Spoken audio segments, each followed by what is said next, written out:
irmãos, mais uma vez aqui. É um prazer poder compartilhar com vocês a palavra do Senhor.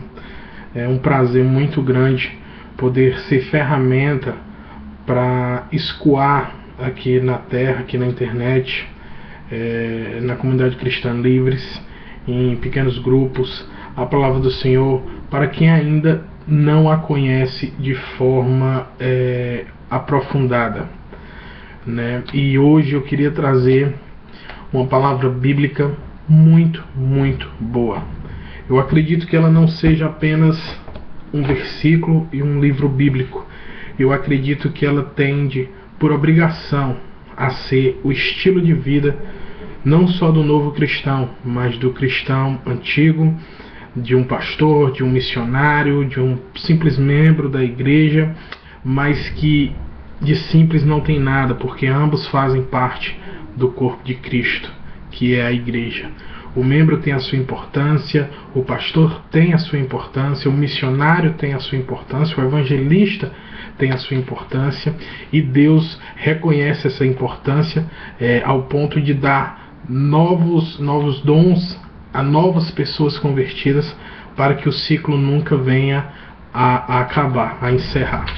E a palavra de Deus que eu queria ler hoje, compartilhar com vocês, é Romanos 12, né? É o livro todo, o versículo todo, né, de Romanos 12, o capítulo todo, que começa: Rogo-vos, pois, irmãos, pelas misericórdias de Deus, que apresenteis o vosso corpo por sacrifício vivo, santo e agradável a Deus, que é o vosso culto racional. E não vos conformeis com este século, mas transformai-vos pela renovação da vossa mente, para que experimenteis qual seja a boa, agradável e perfeita vontade de Deus. Amém. Meus amados, essa é uma tradução hebraica da minha Bíblia, que é uma Bíblia de estudos, mas na tradução para os dias de hoje, ele nos fala aqui nesse versículo, no capítulo 12, e do versículo 1 ao 2, que eu dei uma lida pequena para a gente poder conversar mais. Ele nos fala que devemos ser influentes no mundo e não influenciado pelo mundo. Quando a palavra de Deus nos fala que sejais influente em meio ao mundo, ao século aqui, que ele fala que é ao mundo que você está, ao momento que você está, ele quer te dizer que, vou ler aqui na tradução, na linguagem de hoje: Portanto, meus irmãos, por causa da grande misericórdia divina, peço que vocês se ofereçam completamente a Deus como um sacrifício vivo. O que nos fala a Bíblia em se oferecer em sacrifício vivo não é no termo de você sabe, do sacrifício. Ele fala que sejamos sacrifício vivo, morrendo a cada dia que passa, a cada dia que nasce, que nós morramos em nós mesmos, para que Cristo viva em nós. E que a nossa vontade seja posta de lado, para que a vontade de Cristo se torne realidade através das nossas vidas. Que nós venhamos a abrir mão das nossas prioridades, priorizando a vontade de Cristo em nossas vidas. O que Romanos 12 quer falar é basicamente isso. Aí ele continua: dedicado ao serviço e agradável a Ele. Esta é a verdadeira adoração que vocês devem oferecer a Deus. Não vivam como vivem as pessoas deste mundo, mas deixe que Deus os transforme por meio de uma completa mudança de mente de vocês. Ou seja, não passemos a pensar como esse mundo pensa, e sim deixamos que Deus transforme a nossa mente, para que a gente venha pensar em prol do reino, para que a gente venha pensar em somar, em espalhar a vontade de Cristo entre as nações, não só aqui no meu condomínio, não só no meu bairro, não só na nossa cidade, mas que a gente possa expandir. Se você tem um chamado, meu irmão, para ser missionário, se você tem um chamado para ser pastor, vem, qualifica-se com a gente, aprende com a gente, ensina a gente, para que nós possamos juntos te encaminhar para algum canto onde você vai propagar a vontade de Deus, onde você vai propagar o Evangelho de Jesus. Romanos 12 é muito importante para um cristão. Ele nos fala que a gente tem que se qualificar, que nós temos que desenvolver dons, que nós temos que tomar posse daquele dom que Deus te deu para usar em prol do reino, para que o reino seja expandido na terra. Você ser cristão só do domingo, ir para a igreja levando sua Bíblia aqui e sentando num banquinho, escutando todo o sermão do pastor, toda a pregação do pastor e saindo de lá e não multiplicando isso, não compartilhando, não passando para frente, você não está sendo cristão, meu irmão. Você está sendo um frequentador de igreja. Então hoje eu venho te desafiar a você pegar a sua Bíblia e ler Romanos 12, não só fazer somente a leitura de Romanos 12, mas meditar em Romanos 12, para você ver como é a verdadeira vida de um cristão, para você ver, entender e identificar a vontade de Deus para a sua vida. Assim como um dia eu fui cego, assim como um dia você foi cego, existem várias pessoas à mercê de uma mídia podre, de uma televisão suja, que propaga coisas que vão contra ao que Cristo prega para que vivamos. Então nós temos que ser soldados de Cristo. Não é para ir lá para frente da TV, levantar a bandeirinha, não é isso. Nós temos que combater com ensinamentos verdadeiros. Nós temos que combater com amor, né? Até alcançar quem faz a televisão suja e converter ele para a graça de Cristo Jesus. Amém? Romanos 12 também nos ensina que nós temos que ter paciência com os novos convertidos, com os fracos na fé. Então a paciência não é aquele ponto que você chega e fica escutando o irmão falar algo que não condiz com a Bíblia, o irmão tá vulnerável ali na fé, tá para lá e tá para cá, e você chegar com a soberba ou com um ar de superioridade para, como se eu posso falar, para falar com o irmão, fazendo ele se sentir oprimido. Não é assim. A tolerância para com os fracos na fé é que nós sejamos amáveis, é que nós sejamos compreensíveis ao ponto de pegá-los e ensinar da base ao alicerce e assim sucessivamente, para que ele venha se fortificar na fé, para que ele venha se tornar ferramenta de Cristo Jesus, assim como eu sou, assim como você é, assim como você pode ser. Você está entendendo? Então a paciência, a tolerância é nós sermos amáveis, é nós ensinarmos quantas vezes for necessária.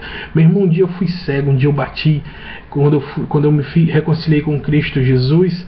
Você sabe que santo de casa não obra milagre, e minha mãe me ensinava muito, me falava muito sobre Cristo, sobre Bíblia, e eu não conseguia absorver. Então eu fui bater em algumas portas de algumas igrejas e eu fui tratado, não fui tratado mal, mas eu fui tratado indiferente, sabe?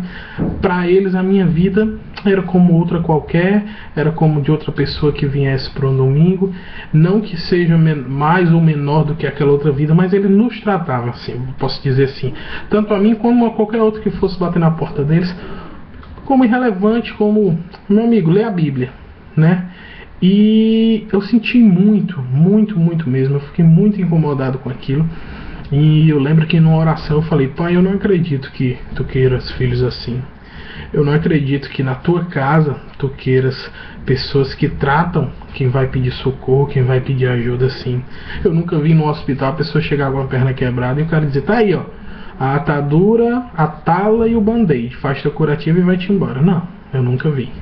Eu vejo médicos chegarem, fazer uma radiografia daquela perna quebrada, fazer todo um esboço daquele procedimento, se vai ser cirúrgico, se vai ser só imobilização, se vai ser alguma coisa do tipo, e eles vêm e tratam e depois orientam a pessoa como ela deve fazer para ir se recuperando.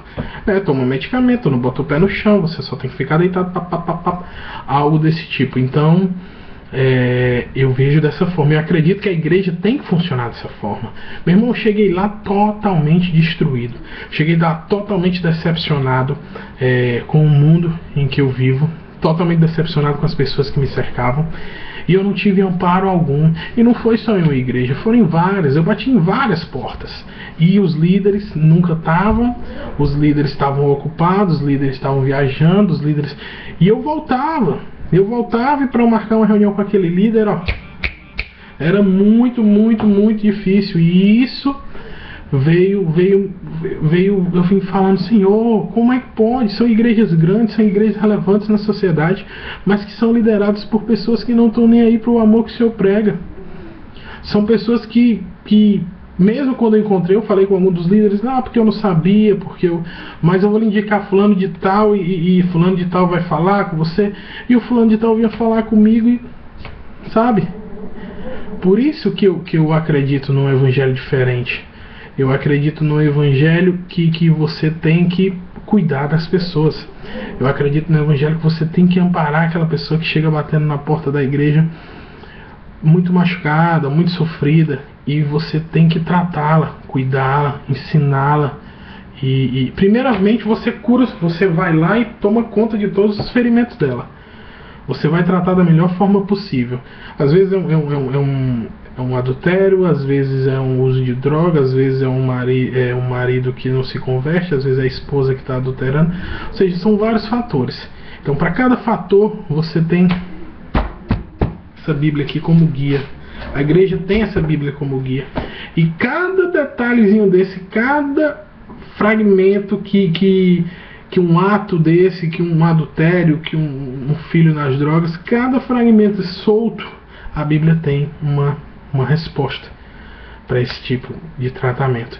E as igrejas hoje não fazem isso. As igrejas hoje, elas só pegam a pessoa, qualifica ali, é líder de pequeno grupo, vamos multiplicar, joga ele para lá, vamos multiplicar, vamos aumentar. E não é assim que funciona.